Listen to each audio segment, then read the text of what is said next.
everybody, and welcome to Panel Potpourri, another fucking panel by the Foundation for the Eradication of Generation 5 Pokemon. Thank you for being here, friends, loved ones, and Chris. I think that's it. Yeah. Well, I mean, Sam, I don't know, we're family, but you're not a loved one. Yeah, that's right. Yeah. That's about right. So here at Panel Potpourri, what our goal is to give a lot of panels that, you know, wouldn't be good hour-long panels, and just, you know, just shoot them at you like a fire hose. And the first thing we would like to discuss tonight is, of course, what would win, 1 billion lions or one of every Pokemon? I think Pokemon. I think lions. You're so dumb. I mean, there's so many lions, though. 1 billion's a lot. Yeah, but like Pokemon are stronger than a lion. It's 1 billion lions. How many what's the lion per Beetle ratio? Thomas, I think we can all agree 1 billion is a lot, right? Yeah. Solved. We're going to go on to the next panel. Our next panel is Info Wario. So Wario, if you would like to come up. I would. Thank you. Very dramatic. Who is he? He's Wario. Here, you might want that. Huh? You know, I don't know what he's going to do. I'm going to be very find out. Folks, truth seekers. Welcome to Info Wario. Fucking Christ. Is that too loud? No, that's good. I love your Alex Jones voice so much. Now, you're going to want to stick around through tonight's episode because we're going to have an important interview with a Toad whistleblower who's going to tell us what the latest horrible conspiracy to ruin America is. I mean, the Mushroom Kingdom. Well, I mean, if they're with Boeing, they'll just get assassinated, right? Yeah, of course. And while you're waiting, you can, of course, go to my website, InfoWario, and you can pick up your lifetime supply of supplements like Brain Force Plus, Dick Force Plus, and Boob Force Plus.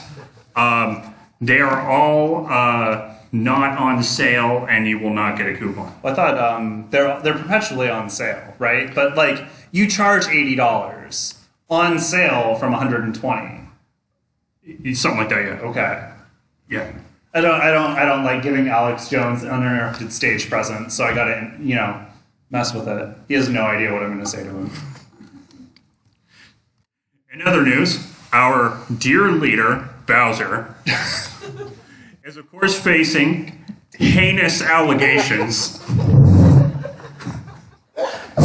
that he attempted to stage a coup and steal the princess. Now, as we all know, these are doctored photos by the Toads, and it was actually the Toads doing the writing. I pray that Bowser can avoid such allegations and take his rightful place, because after all, he's way better for Peach than Sleepy Mario. Now, I'd like to remind you to stick around to the end of the episode because we're going to have an important interview with a whistleblower Toad revealing the latest conspiracies. This is going to blow everything away. And while you're at it, you can stop on down to Info Wario and you can buy gold. It's the best investment you'll ever make. It only appreciates in value. It's an excellent building material and you can bury it in your backyard to keep it extra safe. Also, for a limited time, you're selling a small quantity of Wacoin. However, we are only allowing exchanges of gold for Wacoin because it is an incredibly valuable coin. So valuable that only gold can represent its value. This is a limited time offer, and you don't want to miss it. That is all. Have a good night. No, seriously, I still think you're wrong about Pokemon and lions. Why would I be wrong about the lions? God is a Pokemon. Yeah, but like... It can like kill... How many lions do you think it could kill just by looking at them? A billion, Thomas. That's a lot of lions. A billion? Here's the thing. Yeah. Do you think that the 8 or so billion humans on Earth could kill God given the chance? I mean, if I've learned anything from the PureFlix documentary God's Not Dead, it's that God is in fact not dead, and we need to try harder. Yeah, I mean, agreed. But, Thomas, we don't have time to talk about 1 billion Pokemon fighting lions. I'm not gonna let this go. Yeah, I don't care, because we have to talk about one of the greatest athletes of all time, Air Bud.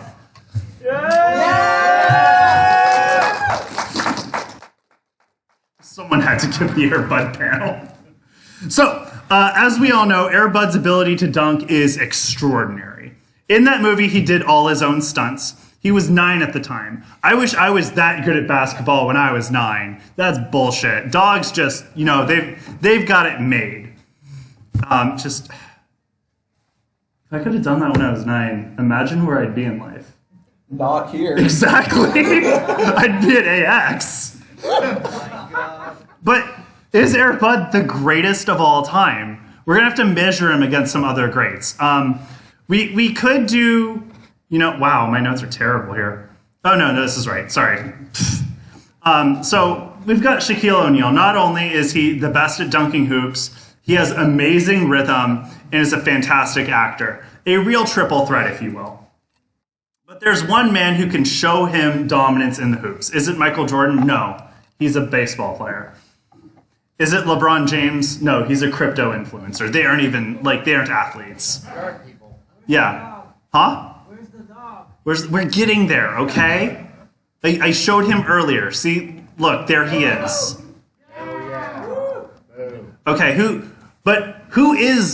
can beat Shaq? Aaron Carter. This man utilized his patented 3G strategy. Gaslight, gatekeep, and girl boss. He gaslighted Shaq about his shoelaces being untied to distract him from the match.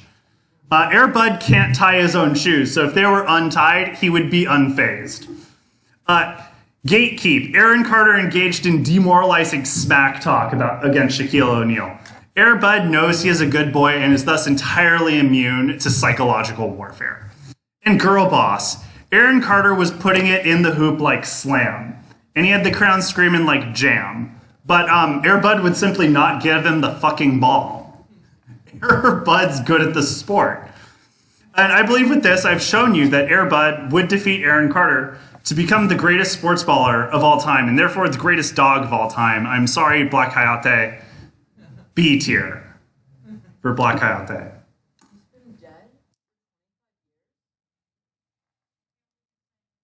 No, I'm really sorry, everybody. Air Bud died, I think, in '98. He contested the Kids' Choice Awards for Best Animal Actor and posthumously lost to to Salem the cat from Sabrina the Teenage Witch. I would like to note, Salem is 4 cats and a robot. Salem should not be allowed to compete. Robots are not pets. I don't care what Boston Dynamics tries to convince me. And 1 billion lions would definitely beat all of those Pokemon. You're just so wrong about that. No, have you learned? Come on, we've got words. Have you learned nothing? Dude, lions have great. What about Shedinja? Lions don't bite. It's dark type. It'll be fine. Yeah, dark types can't take a punch. So that's why we're going to talk about the perfect punch in anime. We all know how important punching is to anime. It's critical. How can you advance a plot without beating your opponent into submission with your fist? Well, I mean, anyone can throw a punch, but just throwing a punch doesn't mean it's going to be successful. Anime has shown us that how you throw the punch is just as important as letting that fist fly in the first place. So, anime characters have thrown a lot of punches. But what makes a good punch? Is it just the power? Is it how many punches you throw? Is it where you land the hit? It's actually all of these things and more, and I'm going to go over. I've done the research. First, the pose and the windup. It's absolutely critical that when you go for a good finishing blow, you get the windup just right. Just like Jackie Chan showing us down there. You start with the fist pulled all the way back and really lean into it. Other hand forward and get ready to get out of that way for the freight train of a fist comes through. Next, of course, is the quantity. Punching is very similar to the inverse ninja law. The threat level of any number of ninjas is inversely proportional to how many ninjas there are. So if there's a single ninja, he's going to mess you up. But if there's 1 million of them, they're just going to go down like fodder. So if you're throwing 1 million punches, they're not going to do anything. We all know that a single huge punch is going to end that man's career. Then where you land the punch, it's very important. The face is the place. In games, the head is always the critical hit spot, and that's true in anime too. But that punch has to send them flying when you land it. Like, just annoying them isn't going to cut it. It's got to send them out of frame and out of that anime. They should not be standing up after Wait, that. so like if I hit him hard enough, he would leave the panel? Yes. And then he'd stop trying to claim that one of each Pokemon would defeat one. Yeah, but then you go to prison for abusing our intern. He's an intern, they're not humans. Not even self-defense. Then, Wait, of course, this is California, we care about punch needs some sort of it. superpower. Want to go do a panel in, like, Wyoming? Yeah, sure. Yeah. Lightning, glowing, laser beams, whatever. But it's got to have something that sets it above and beyond that normal punch. You have to know how significant it is. And then, of course, you have to scream out your punch name. Like, if you're not screaming it, like, in giant characters, like, how do people know how to reenact this when they punch their siblings? Like, you got to have that name. There's been some really good punches over the years, but who did it best? Like, sure, there were some good ones like All Might and One Punch Man, and even Jackie Chan, but none of them were good enough. They didn't scream out the name, they threw multiple punches, all of them fell short. But what was the perfect anime punch? I am, of course, talking about F-Zero, The Legend of Falcon. The Falcon Punch. It's got it all. He clearly screams Falcon Punch, it's got the lightning, lands straight in the face, and it's the only punch this man throws in the entire anime. It's great. In fact, the entire anime was set up just for this punch, because he jumps out of his race car that he's been in for most of the anime just to punch the villain into a black hole. That's how awesome it is. Thanks. I thought you used cars to attack people now. Or is that just protesters? Yeah, just protesters. Okay. That makes as much sense as the fact that the lions would beat the Pokemon. I mean, here's the thing. Like, even if you think that one Pokemon's going to take out a bunch of lions each, there are a billion of them. Half of the lions can just stay in the back and fuck. And then we have, like, lions can replace themselves. We can just You're keep having acting like wave Pokemon after can't wave do of it. lions. You're acting like the Pokemon can't do Yeah, it. I know a Wailord can Do breathe you? with a skinny, but there's like Okay. 800 It takes so much time for lions to do that. How many steps do you think it takes to, like, hatch a Pokemon egg? So you're Not saying, as many. So you're saying Macargo's on mom duty? Yes. Who's doing the walking? Yeah, Ditto. who's walking the Macargo? Yeah. Speaking of Pokemon and Macargo, look at this. This is the beautiful region of Hoenn, a region known for its scenic bike routes, vast ocean, and desert for some reason. However, this beautiful land is strife with danger, as there's not just one, but two evil teams roaming around. But what if I were to tell you there's a third evil team pulling all the strings in the background? Wait, does anyone want to guess the third evil team? The many crimes of Devoncorp. And I know it's hard to believe there's just a whole secret third team running around manipulating you behind your back, right under your nose, but it's true. You just don't know it yet. These are our colors. We know them. We love them. Each of them symbolizes an evil team. As you can see, Maxie from Team Magma, he's wearing red. That makes sense. There's Archie from Team Aqua wearing blue. That makes sense. What happens in the regions when red and blue collide? That's right, purple. And who wears purple in the Hoenn games? That's right, Mr. Stone, the head of the Devon Corporation. Now, if you need more proof, let me back up what I'm saying with math. What happens when you add water and magma? Obsidian, which is a stone, just like how Mr. Stone is the boss of Devon Corp. It makes a lot of sense. Coincidence? I think not. Do you look at Mr. Stone here? Do you really think he's naturally this happy to help? Like, obviously not. He's rich. He should not be this happy to help anyone, much less a 10-year-old. Like, I just don't get this.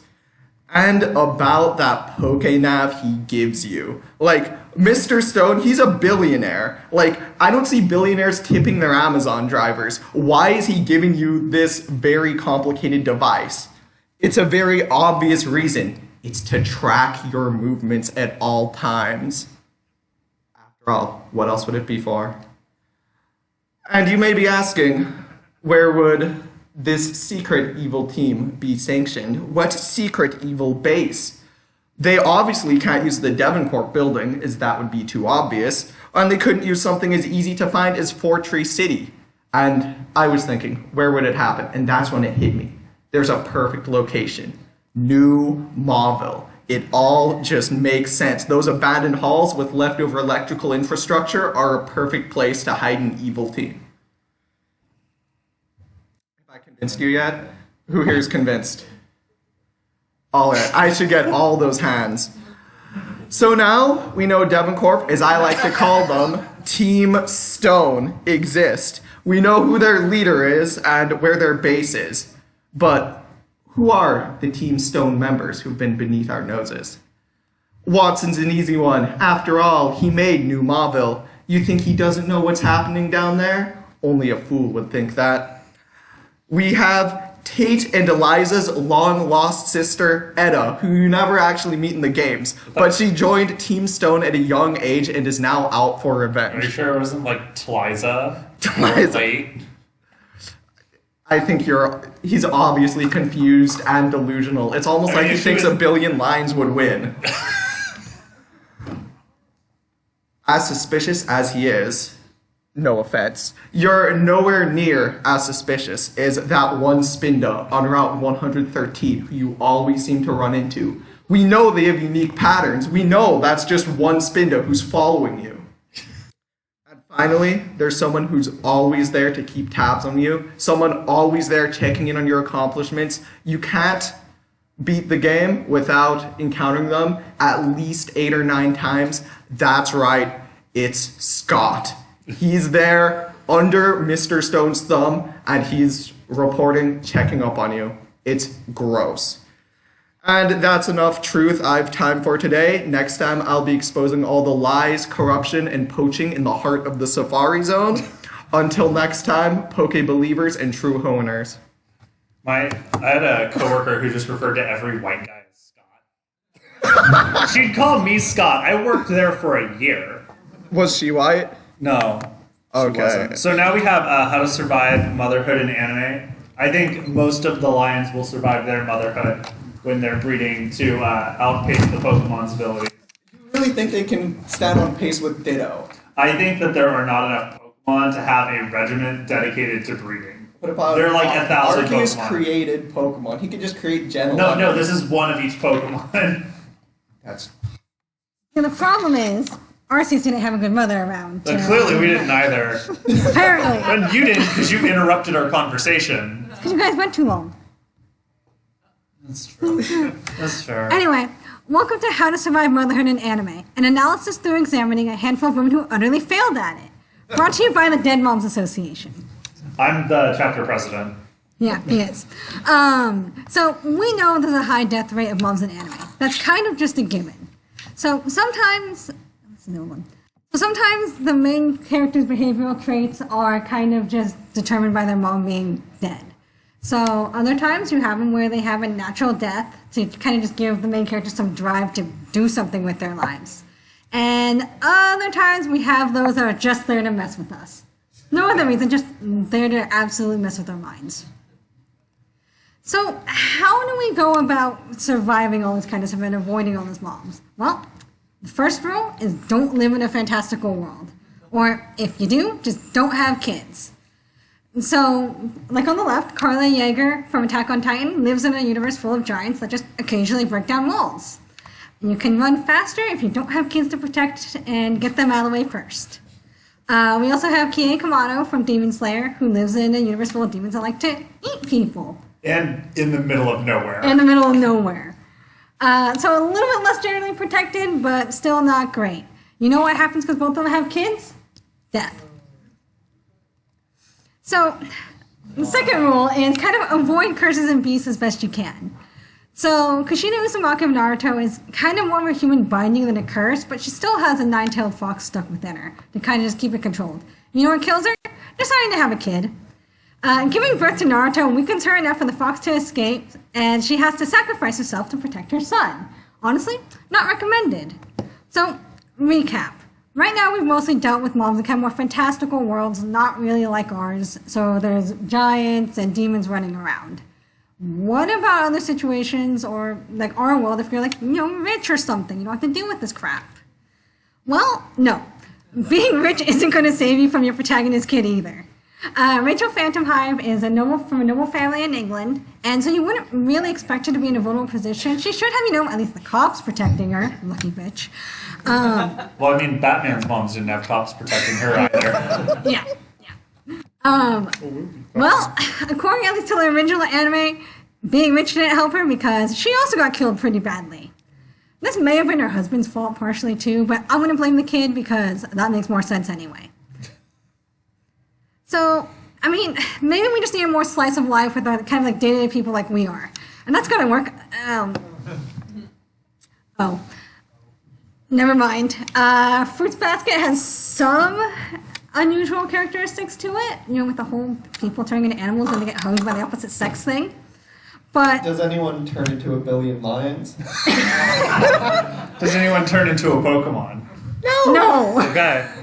Does she die a second time when her photo gets landslided? No. Also no. That doesn't count as a second death? Fleetwood Mac. Anyway, Kyoko Honda was shown to be very smart, strong, independent. I mean, she was a former gang leader, and still has to go to work to support her high school daughter and take care of her and everything, and gets hit by a car, leaving her daughter an orphan and another guy completely mentally fucked over. So, kind of what have we learned from all of this brief presentation? Straight up, don't be a mom. Just don't. There's no way a crotch goblin is worth this.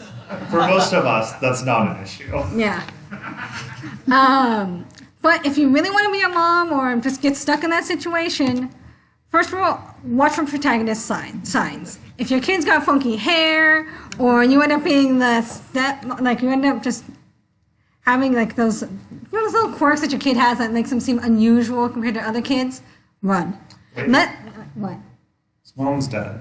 Yeah? Does that make me a protagonist? You might be. You might be, and if this is the weirdest hero's journey of all time. At that time, I paneled at a convention. And honestly, if you end up being the stepmom to a kid who's also got those quirks, or their mom died in mysterious ways or left without a word, run. Don't wear your hair in a side ponytail. One, it's uncomfortable in general. Two, it seems to be the common cause of a lot of these deaths. Don't get sick, ever, because apparently even just getting sick can kill you off. Watch out for any danger. Apparently even crossing the street with the crosswalk signs and everything could still get you killed. This is America, yeah. I know, yeah, that's anyway. You've seen the trucks these days. Yeah. Imagine getting killed by a cyber truck. Those things are ugly too, so not only getting killed by a car, you're getting killed by an ugly-ass car. Anyway. Take out a lion. Anyway, hope your luck holds out because you are going to need it. And that's all I've got. Stick to the dad side. Wait, What? Yeah. I thought we were supposed to talk about lions and Pokemon a bit while you guys transition to the next. Oh, we're just going straight to dads. You guys take too long. You're too prepared. Sorry, I'm way too excited to talk about daddies. So I'm sure you're all aware of the In Need of Daddies Foundation, shortened to INOD. We've been on hunt for dads since its founding, but due to failed efforts in the last few years, we've decided to crowdsource from anime dads. And objectively, anime is one-to-one to reality, so this will be perfect. I promise. But the submissions we got were kind of bad. Sorry guys, you kind of gave us some bad submissions. So I'm going to show you what didn't work and what did, so we can improve INOD's efforts in the future. So this group was the most common grouping that was submitted to INOD. I know it's been some time since we've all been exposed to good dads, but really, we're looking for the best anime dads, not the ones that are okay if you squint with both eyes closed. So these guys, they're not it. Yeah. I'm sure they're all acting for the good of humanity. Wrong. These guys cause most of the problems in every anime they're in. Hohenheim, he abandons his wife with 2 toddlers, which pretty much kills her. Sotaro, forget helicopter parenting, he's surveillance state parenting. And Ishin, he doesn't tell his daughter she's part clothing. Luckily, all of these men are held accountable for their actions via the only good way to handle bad dads. All right, next, I need to remind you all, good men do not make for good dads. But I'm gonna have to remind you why. So first,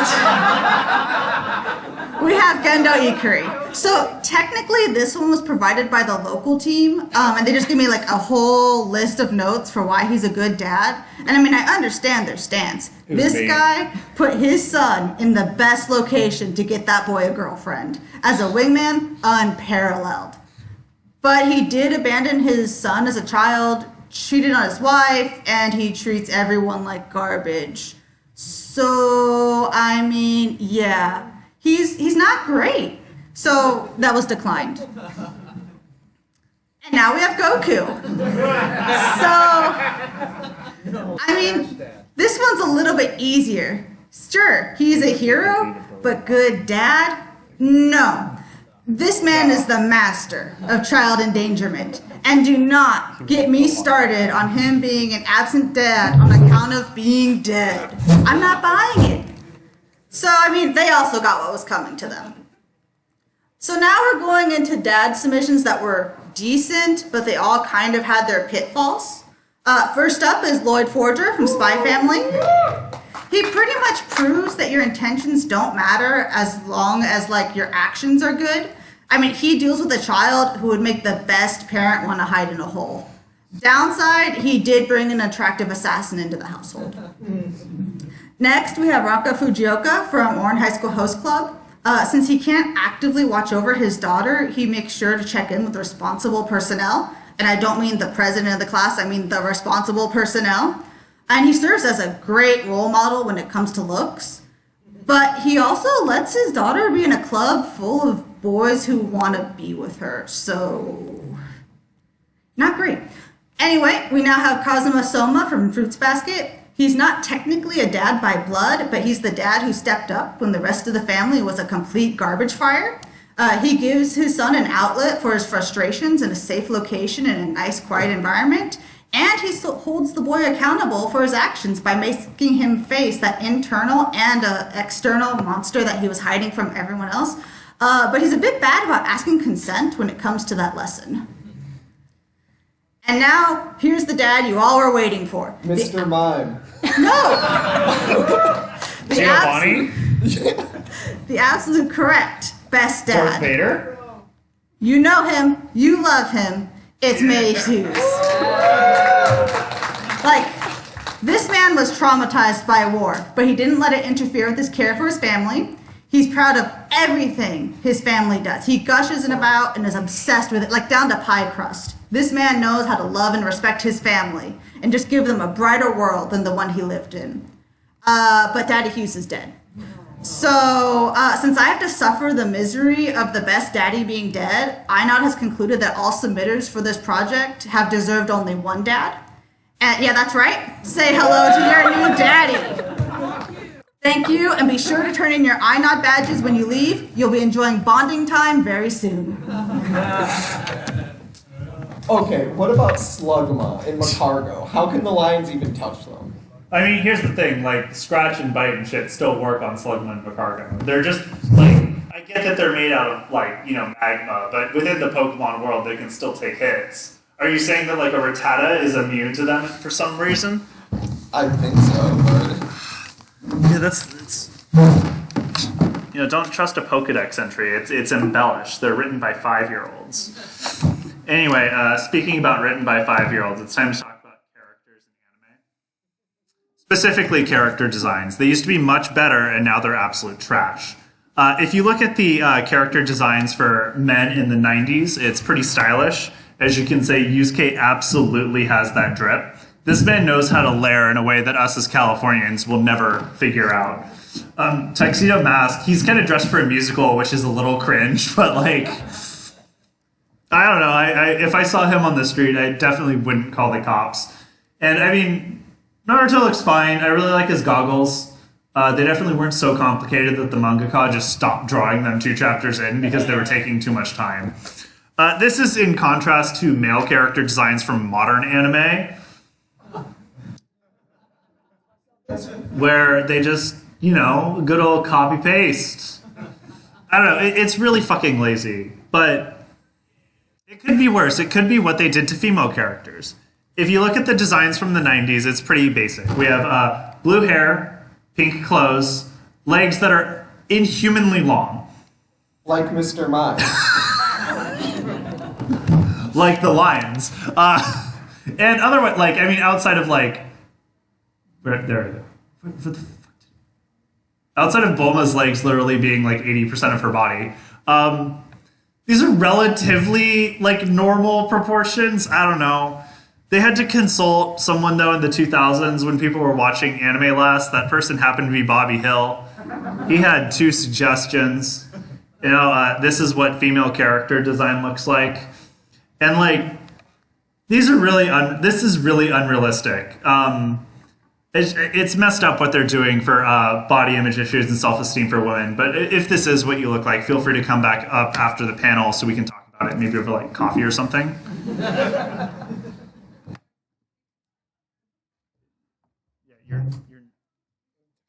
You look upset.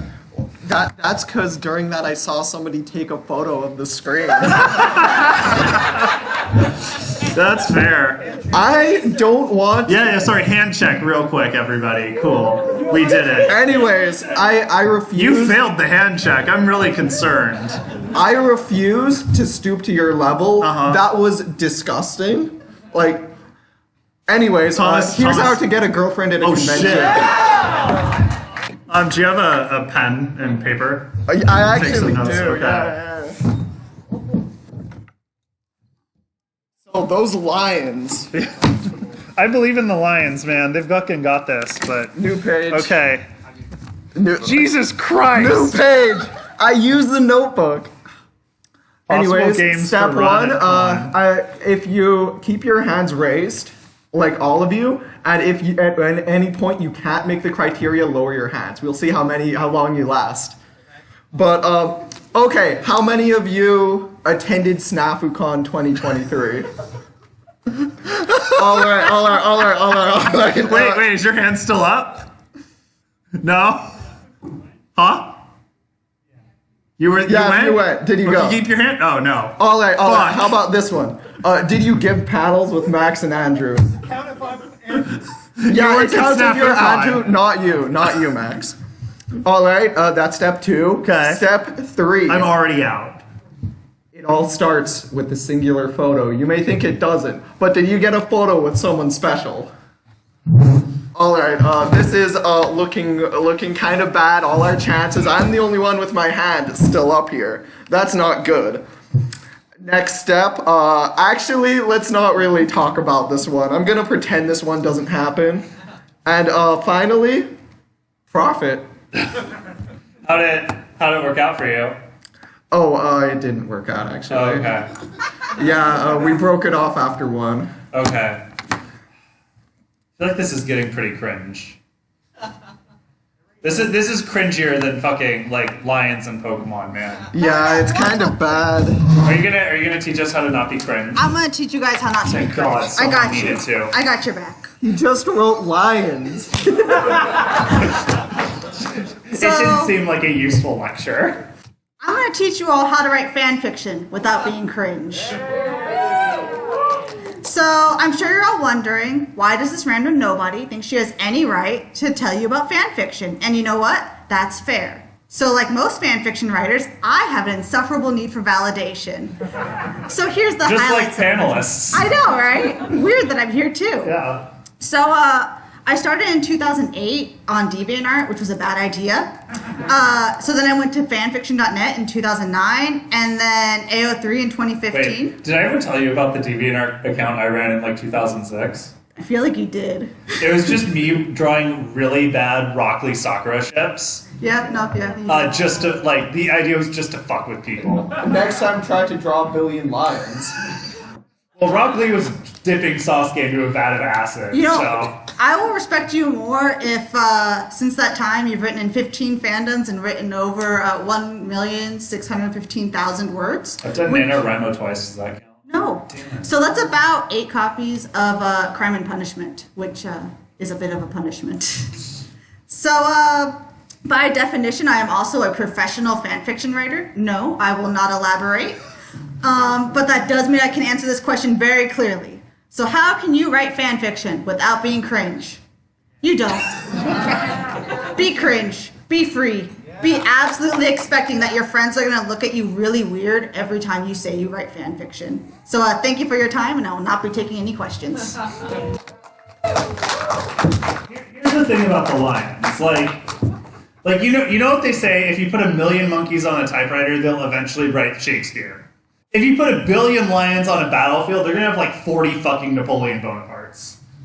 They're gonna have this strategy that your Pokemon don't have. They're going down. Pokemon are smarter. They're smart. You really think a random line strategy can even compete with I don't think higher 1,000. consciousness? I think that this is the end of anime and your fucking Pokemon. Okay, so this is going to be a brief history lesson. As we all know, anime peaked at the end of the 90s with Jackie Chan Adventures.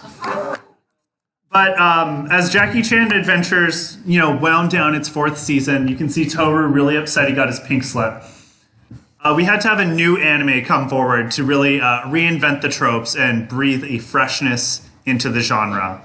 And we got that. The problem is that my anime list has declared that it is not anime. So I'm sorry. It looks like anime's in a bad place because Avatar: The Last Airbender, not anime, can't save the genre. So my anime list, they're experts. They have a degree in animeology, which they presumably got from Patriotic Bible University, which is a real place. Their list of what includes anime is entirely non-controversial. No one has ever been upset with it because they have a very simple guideline. Step 1, it has to be animated. If it's not animated, it's not anime. Sorry, Citizen Kane. They can't all be winners. Where's my mouse? There we go. Oh my god, do the thing. Sorry. Second, it has to be made in Japan for Japan. So if it's made in Japan for Indonesia, get fucked. So because of this, the Sega Genesis is not actually anime, because it was made in Japan, but it was made for American audiences. Third, the show has to actually be purposely animated, so sorry Ethan Hawke and Julie Delphi in Waking Life, that's a rotoscope, it's not anime. This rule, I'm pretty sure, was just added because they were sick of people trying to argue that VTubers were anime. I'm not even kidding. But, there's some shows that seem to break through this. How strict is this rule? Big O Season 2 is considered an anime despite the fact that it was made for Americans. Space Dandy is considered an anime despite the fact that it came out in America first. And Astro Boy, as we all know, is just fan fiction for DuckTales. But all 3 of these shows have something in common. They have mechs. So if a show has a mech, it bypasses these rules and becomes anime. So because of that, while Avatar: The Last Airbender is not anime, The Legend of Korra is anime. And that is why it's bad. End of panel. Okay, wait. Yeah, what? Lions versus Pokemon. Yeah, lions versus Pokemon. Okay. Maybe 1 billion lions could win over one of every Yeah, thank you Pokemon, for admitting that. But could 1 billion lions win versus one of every Rattata? One of every Rattata. Yeah. So we'd have to do, it's 32 different IVs, it's 6 different stats, so 32 to the 6th power, with 25 natures and 2 abilities. Also shinies. Also shinies, so a shiny of each. So I think that's, 104 billion Rattatas? Yeah. To have one of each. I think Rattatas would win. Rattatas would win, guys! They do. Oh my god, Rattatas would win! My Rattata would win more because it's in the top percentage of Rattatas. Your Rattata's in the second to top percentage to my Rattata. Jesus fucking Christ. Anyway, we have some other panels. On Saturday, we're doing Detective Conan Case Closer, a panel about Detective Conan, all of the cases he's closed. That's at 2:30. Convention Stories is at 10:30 with Stan, where you can come up and talk about your weirdest con experience, and we'll only slightly mock you. And get free. Yeah, he'll give you swag. I have some. Excuse me. Cool convention swag. I got an extra large shirt last time. You did, yeah. You have to eat a few more cheeseburgers to fit into it, but you'll get there. On Sunday, Thomas is doing Eye of the Beholder, a panel on D&D and media, along with the twins and Andrew. So if you missed them a lot, they'll come back. Not Andrew. Oh, sorry. Yeah, fuck Andrew. He didn't make the cut. At 3:30 on Sunday is 5th Gen isn't Pokemon, which, Jesus Christ, we've done every year here since 2017. Pokemon Film Review Hour is at 4:30. We have watched all the Pokemon movies, so you don't have to. Waluigi Time is at 6. Waluigi number 1! Dio Did Nothing Wrong is at 7:30. And Anime Survivor is at 9:30, which is what if we just took all these anime characters and threw them in a fucking Survivor simulator. So anyway, thank you all for coming. If you have any questions about who would win between a billion lions and a Pokemon, the answer is a billion lions. You don't have to ask that question. It's Pokemon. But if you have anything else, feel free to come up to the mic. We have like 2 minutes. Or you can leave. That